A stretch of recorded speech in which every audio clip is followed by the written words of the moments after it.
Hello all friends and welcome to my first science video. The topic that we will discuss today evokes a lot of doubts and assumptions of the scientific community, but it remains mainly one of the main topics which fascinated the most since antiquity. We will speak of course of the galaxy. This topic is fascinating, but although we have more and more information about what surrounds us, there is still a lot to discover. So get comfortable and let's talk about what do we know about the galaxy. Be careful. In this quiz time, I will ask you two questions, an open question and a multiple choice question. Can you answer them? First, what do you think is at the center of our galaxy? Second, how old is our precious Earth? Answer A, approximately 60 million years ago. B, 4.5 billion years. C, 10 billion years. Or D, 13.8 billion years. If the three other answers are not the age of the Earth, they do correspond to key dates. Try to answer them in the comment below. First of all, what is the galaxy and how is it assembled? First, the universe is a grouping of galaxies, about 2000 billion, yes, that's a lot. Then we have clusters of galaxies that we call AMA or super AMA, which is an association of AMAs. Suddenly, in one of these clusters is our galaxy, which is called the Milky Way. But you will tell me, why the Milky Way is a relationship with milk in there? Its origin dates back to Greek mythology. As many of these legends, we begin this story with adultery. Indeed, because the Milky Way would have been created by Heracles, the fruit of an adulterous relationship between Zeus and Alcmene, a human. Therefore, Heracles, the baby, between Zeus and the mother human Alcmene. As the child was only a demigod, he could not claim, unfortunately, immortality. But his father, Zeus, wanted to see him live forever. According to legend, the powerful god would therefore have taken advantage of the sleep of his wife, the goddess Hera, to make the very young Heracles suckle her breast. But she would have woken up and violently rejected the child born of an extramarital relationship. The child would then have let escape from his mouth a trail of milk from the divine Hera, which projecting into the sky would have formed the British band forming the Milky Way. A legend then became universal. In return to our galaxy, which the latter is a so-called barred spiral galaxy whose spiral arms do not emerge from the center of the galaxy, but from a bar made up of stars crossing this center, and from which four major arms depart. For our part, we Earthlings have taken up residence in one of these arms, Orion's arm, and more specifically in our solar system. Let's detail together what is happening in our solar system. The planetary system of the Sun, to which the Earth belongs, is made up of this star, the Sun, and the celestial objects orbiting around it. So we have the 8 confirmed planets and their 214 known natural satellites, usually called moons, the 5 dwarf planets and the 9 known satellites, as well as billions of small bodies. Schematically, the solar system is composed at its center of the Sun, which dominates it gravitationally and represents 99.85% of its mass and provides energy by nuclear fusion of hydrogen into helium.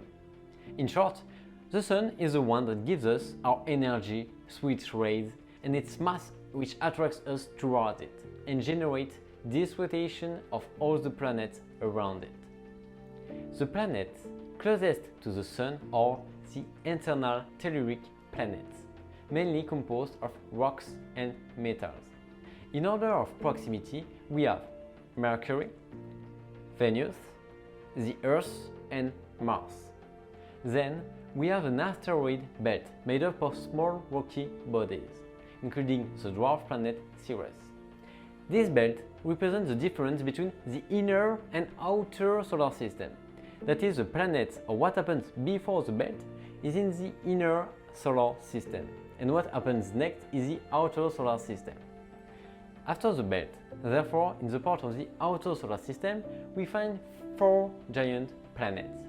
First of all, the 2 gaseous giant planets made up mainly of hydrogen and helium, which are Jupiter and Saturn, as well as 2 giant ice planets, Uranus and Neptune, which are mainly made up of volatile substances like water, ammonia and methane.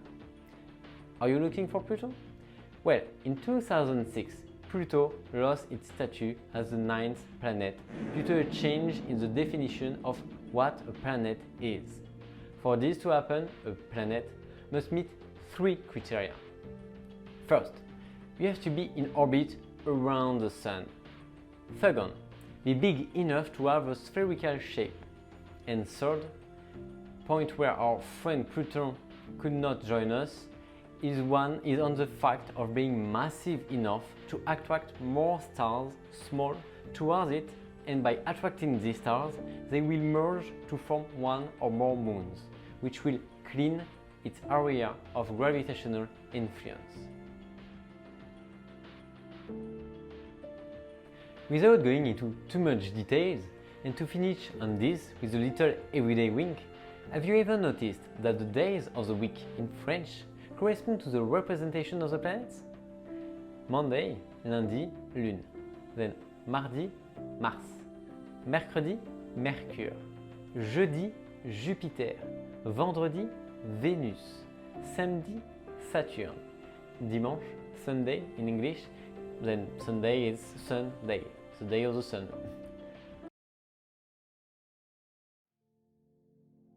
So, did you have time to think about it, or did you have a flash during this video? First, the first question is, what do you think is at the center of our galaxy? Let me answer it. Located in the center of the Milky Way is a huge black hole. It takes its name from the zodiacal constellation of Sagittarius, in the direction of which it is located, or simply called Sagittarius A, whose mass is equivalent to about 4 million times bigger than our Sun. This object has never been observed directly. It is hidden by thick clouds of dust and gas, but astronomers have been able to observe the orbit of stars and clouds near the center of the galaxy, and in this way calculate the mass of this hidden cosmic giant. Second question, how old is the Earth? Answer A, approximately 60 million years ago. B, 4.5 billion years ago. C, 10 billion years ago. Or D, 13.8 billion years ago. Let's try to answer it by elimination. First, about 60 million years ago. Do you recognize that date? This is quite normal because it dates back from the first trauma of our childhood, the date of the symbolic disappearance of our friends Littlefoot, Sarah, Pointu, Ducky and Petrie from the Land Before Time series. Well, yes, 16 million years ago was the 5th mass extinction, the end of the dinosaurs. Let's continue with answer D, 13.8 billion years. It is indeed the age of something, but something much bigger than our own planet. This is the age of the observable universe, or more commonly called the visible part of our universe. It is the horizon point beyond which the light of celestial objects has not had time to reach us, and these objects are therefore still invisible. But this observable universe continues to grow over time. Now, in your opinion, is the age of the Earth 4.5 billion years or 10 billion years? The answer is 4.5 billion years. How did the scientists manage to get to this age? The analyses are based on the calculation of the radiometric dating of meteorites and through the analysis of samples of the oldest lunar terrestrial rocks. 10 billion years is the age of the Andromeda galaxy. Hope you enjoyed this video, that from now on you will know more about our galaxy and that you will be able to bring it out proudly at family meals and when you meet your in-laws. Have a good one and see you soon for a new video.